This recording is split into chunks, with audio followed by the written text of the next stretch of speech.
Hello, everyone, and welcome to the OCNJ Local, your podcast for everything happening here in America's greatest family resort. We're your hosts, Dominic Doherty and Drew Fazy. And we are your local guys. I wonder if I have to go like this, but I don't know if it works the same as it does. You did it right. You were right on. Just making sure. I was on a streak there. I didn't want to end my streak. You're still on a roll, buddy. That's good. That's good. Well, welcome everyone to another installment of our election coverage here in Ocean City for the 2026 election cycle. Joining us today is the current mayor, Jay Gillian, who's up for re-election. Mayor Jay, thank you so much for taking the time to sit down with us today. No problem. So it's going to be the same format as it is for everyone. Drew's going to ask the questions. I'm going to keep the time. Drew and I are going to, deflect from our normal banter so that we remain unbiased. So I messed up in another one, Mayor, and said bias by accident. That's okay. I'm still feeling bad for it. Hey, look, we're humans. We all make mistakes. That's right. Yeah. So the same thing in time. Drew's going to ask the questions. I'm going to keep time. So Drew, I'll turn it over to you and we'll get started.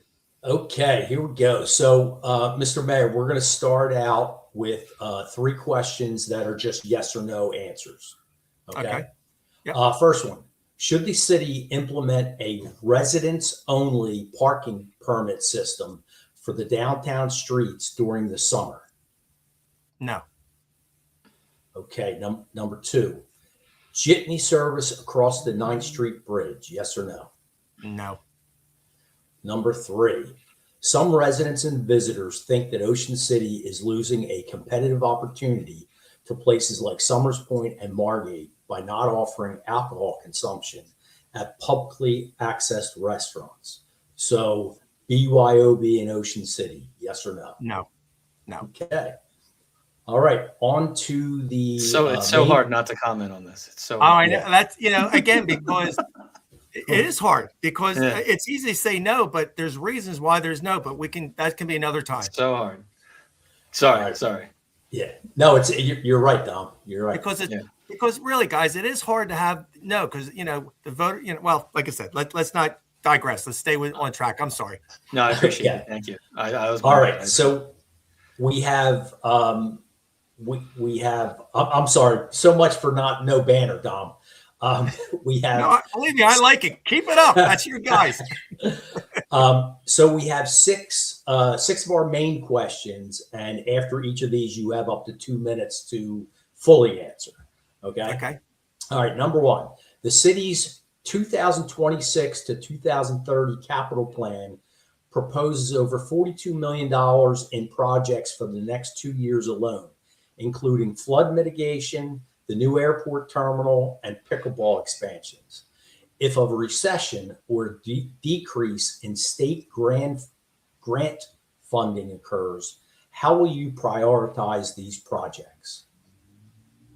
Well, first of all, we do that every year, and it is a capital plan. So just because it's in a plan doesn't mean it's going to, get done. It's just a way to plan for our future. But to me is, if you're talking about projects, it's quality of life. So it would be, always it would be about the flooding, beach replenishment, back bay dredging, all those kind of things. So, but to me is, for last, I guess, 14, 15 years since we've had a capital plan, it's something we do every year because it's not just, we've had a COVID, we had Superstorm Sandy, we get thrown. Our healthcare could be skyrocketing. So to me, it's one of those things where every year you have to decide that. So it wouldn't just happen, whether or not there was inflation or, whatever. Okay. Question number 2. Our downtown is thriving, but we still see a ghost town effect from November to March.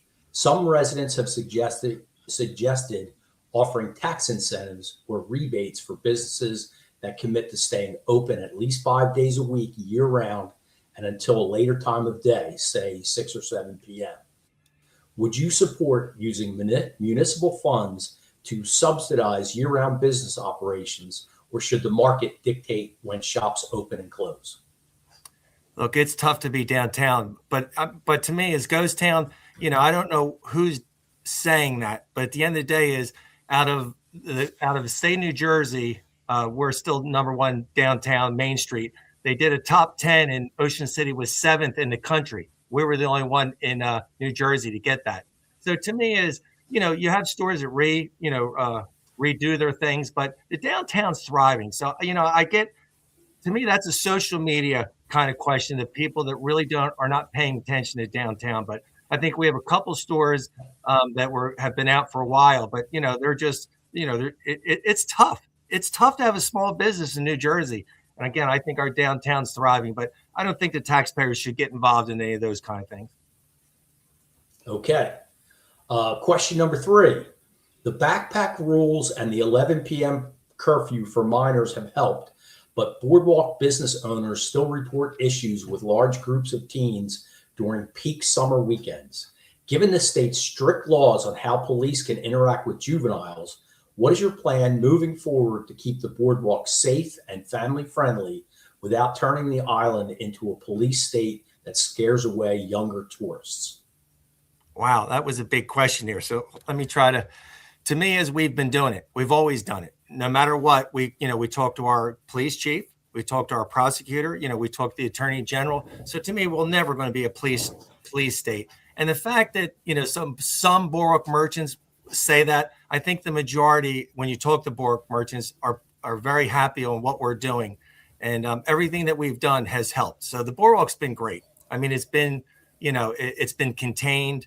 I think our guests are having a great time. So to me is that I'm surprised that's even a question, to be honest with you, because I don't see that up on the boardwalk. And, I've been up there my whole life. Okay. Question number 4. Ocean City and Strathmere recently took the rare step of declaring local states of emergency due to severe erosion that has left some North End homes vulnerable. If federal money doesn't hit Ocean City's bank account by May 1st, is the city prepared to spend its own money to truck in sand, and how might that impact the 2026 or 2027 tax rate? Well, I'll answer that 2 ways, because I don't want to disrespect the other 2 because they didn't get the news that we have. We got the money. But even before that, we were harvesting sand, and we were going to be ready for the 2026 season.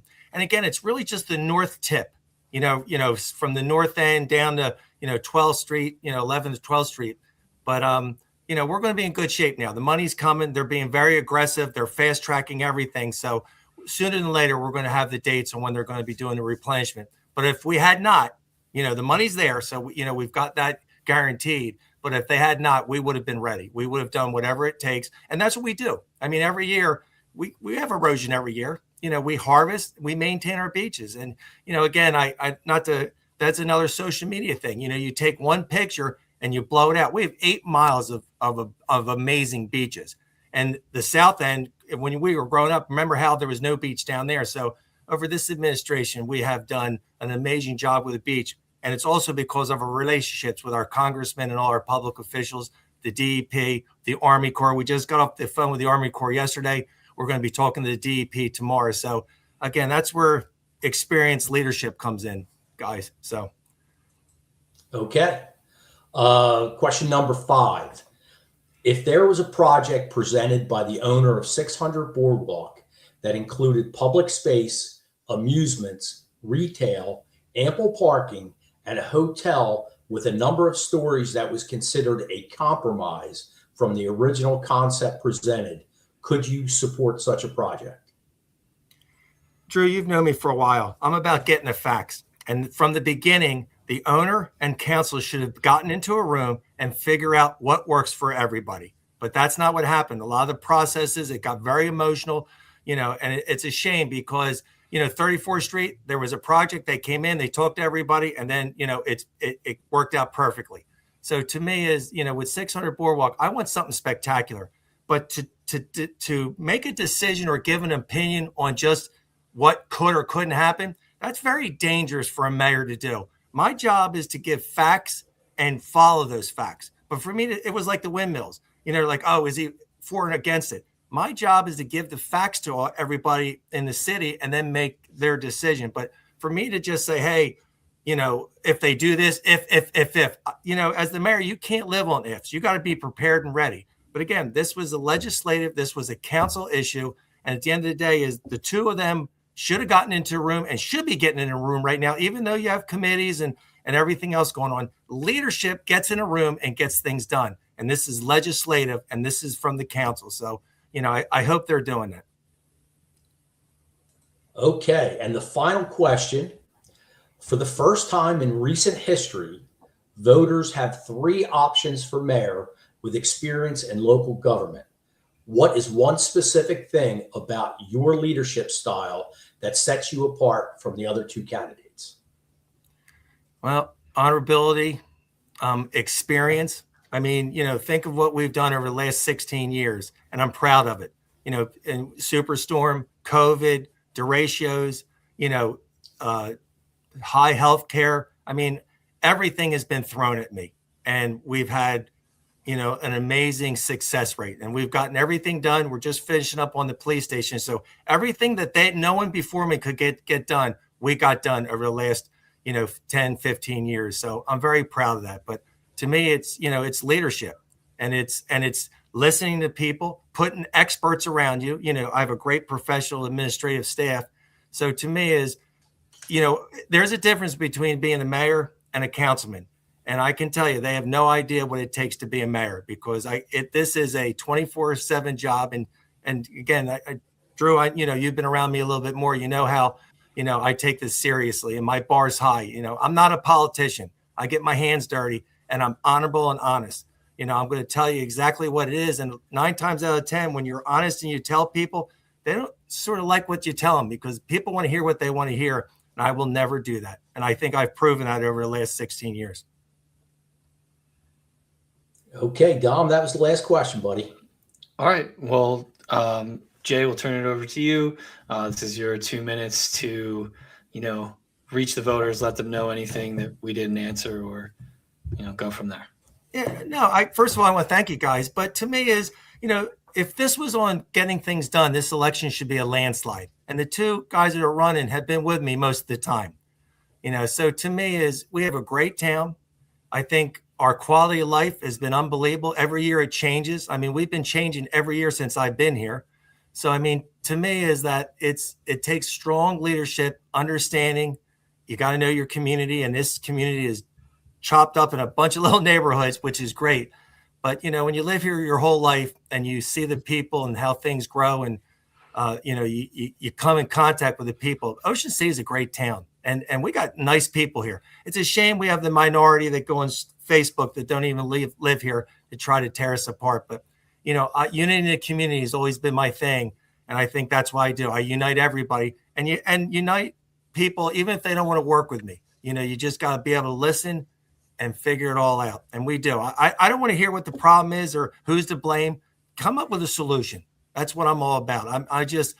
This world, I'm so tired of the negativity and who's to blame, or this is your fault, or, it just is exhausting. And my team, we're always positive. We want to, fix anything that we can. And to me, I'm not a no person. I like when my staff says it can't be done or no. So, but that's really about it. I think, again, my record speaks for itself. And like I said, I don't mean to be arrogant, but this should be a landslide election for our administration, because your quality of life from what it was back in 2010 to what it is right now, all your homes and are worth more. We have more services than we've ever had.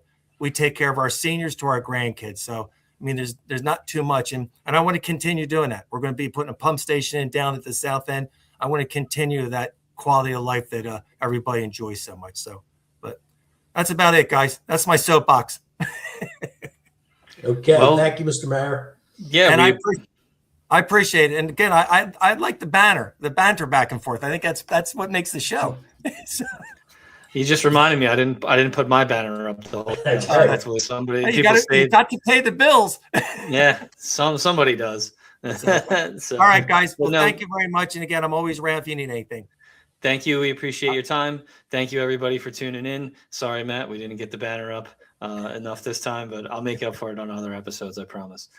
This has been the OCNJ Local, your podcast for everything happening here in America's greatest family resort. Peace.